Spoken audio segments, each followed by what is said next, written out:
Assalamualaikum warahmatullahi wabarakatuh. Halo semuanya, perkenalkan nama saya Anissa Sutanti. Di sini saya akan menceritakan kisah yang berjudul Hancur Karena Judi. Penasaran dengan kisahnya? Yuk simak videonya. Dahulu kala, ada sebuah kerajaan yang disebut Kerajaan Tiang Kerarasen. Negeri itu aman dan tentram karena sang raja memerintah dengan bijaksana. Beliau mempunyai beberapa orang putra dan putri dari seorang permaisuri yang cantik jelita. Namun, ketentraman dan kebahagiaan keluarga itu tak berlangsung lama.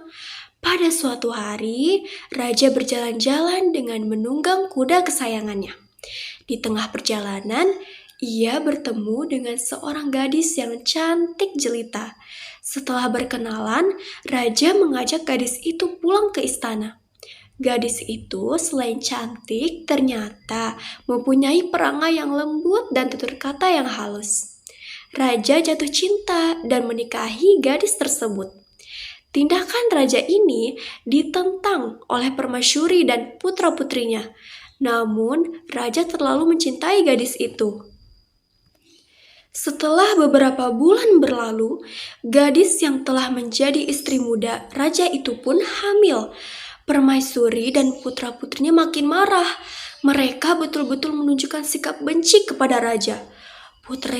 Putrinya sudah berani melawan. Keadaan ini sangat menekan sang raja. Lalu terpikir oleh sang raja untuk menyingkirkan istri mudanya. Pada suatu hari, raja mengajak istri mudanya berjalan-jalan di hutan. Keduanya menyusuri sebuah sungai yang besar dengan sebuah perahu. Ketika sang istri sedang asyik menikmati pemandangan, tiba-tiba sang raja mendorongnya ke sungai. Istrinya sangat terkejut, lalu berteriak-teriak meminta tolong. Sebenarnya hati sang raja sangat iba, tetapi apa boleh buat, ia ingin mengakhiri hubungannya yang tegang dengan permaisuri dan putra-putrinya. Sementara itu, di hilir sungai, seorang pengail melihat perempuan hanyut. Ia segera menyelamatkan perempuan itu yang tak lain adalah istri muda Raja Tiang Kerarasen. Bulan berganti bulan, tahun berganti tahun. Putra raja yang lahir dari istri muda telah berangkat remaja. Ibunya memberi nama Aji Bonar. Pemuda itu mempunyai kegemaran bermain, gasing, dan mengail. Ia menekuni peramaian gasing itu sehingga sampai benar-benar menjadi sangat ahli. Sampai-sampai ia seakan mampu memerintah gasing itu bergerak kemana ia suka. Dalam mengail ikan, ia juga mempelajari dengan sungguh-sungguh jenis makanan apa yang disukai ikan di suatu sungai sehingga ia dapat memperoleh ikan dalam jumlah yang besar. Demikianlah Aji Bonar adalah seorang pemuda yang rajin, tekun, sehingga ia menjadi terampil dan ahli di bidang pekerjaannya. Suatu hari, ia ingin pergi ke negeri Tiang Kerarasen, sebab ia mendengar kabar bahwa putra Raja Tiang Kerarasen suka bermain gasing dengan taruhan. Suatu hari ia bisa bermain gasing dengan putra raja. Gasing Aji Bonar menang, lalu ia membawa ayam jago taruhan ke rumah.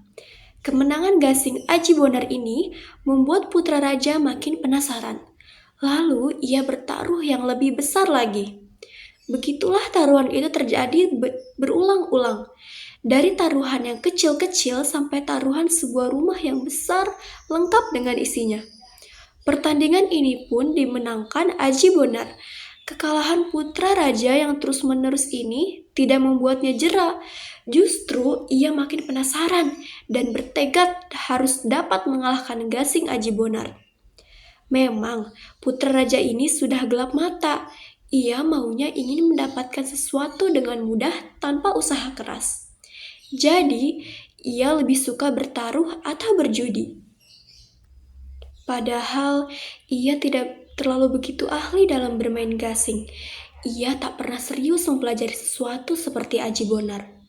Kerja putra raja lebih banyak bersenang-senang dan bermalas-malasan.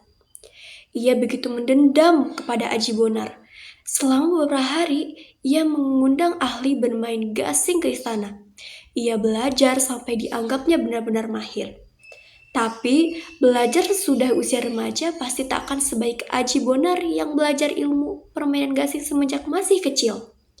Ibarat pepatah mengatakan belajar sewaktu kecil bagaikan mengukir di atas batu. Belajar di masa dewasa bagaikan mengukir di atas air.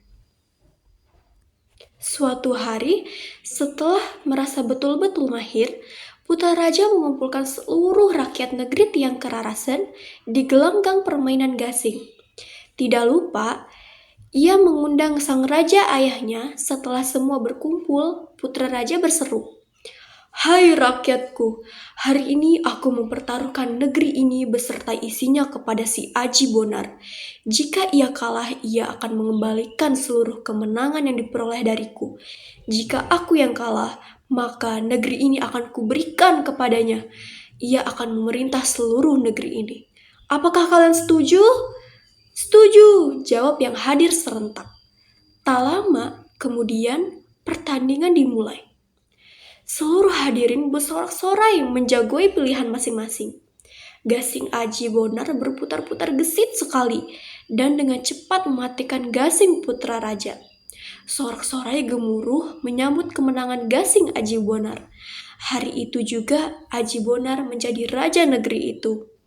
Sebaliknya, seluruh keluarga raja bertangis-tangisan karena harus kehilangan kerajaan beserta seluruh isinya. Mereka tak bisa mencabut taruhan itu karena Baginda Raja juga menyaksikan secara langsung taruhan itu. Hanya penyesalan yang mereka dapatkan. Namun, Aji Bonar adalah orang-orang yang berbudi baik. Setelah diberitahu bahwa ia sebenarnya adalah putra raja, maka ia meminta ibunya agar ayahnya itu diperbolehkan tinggal di istana. Namun, sang raja tua merasa malu, sebab dia sendirilah yang dulu mencapakan istri mudanya itu, maka raja tua dan keluarganya tinggal di luar istana. Judi atau taruhan memang tak layak dijadikan tujuan hidup. Dan orang yang tak punya keahlian apa-apa akan menemui kesulitan dalam hidupnya. Karena itu, seseorang harus mengasah keterampilannya sesuai dengan bakat yang dimilikinya. Nah, selesai sudah kisah ini. Semoga kita dapat mengambil pelajaran yang bermanfaat dari kisah Aji Bonar ini. Terima kasih kepada teman-teman yang sudah menonton video ini. Wassalamualaikum warahmatullahi wabarakatuh.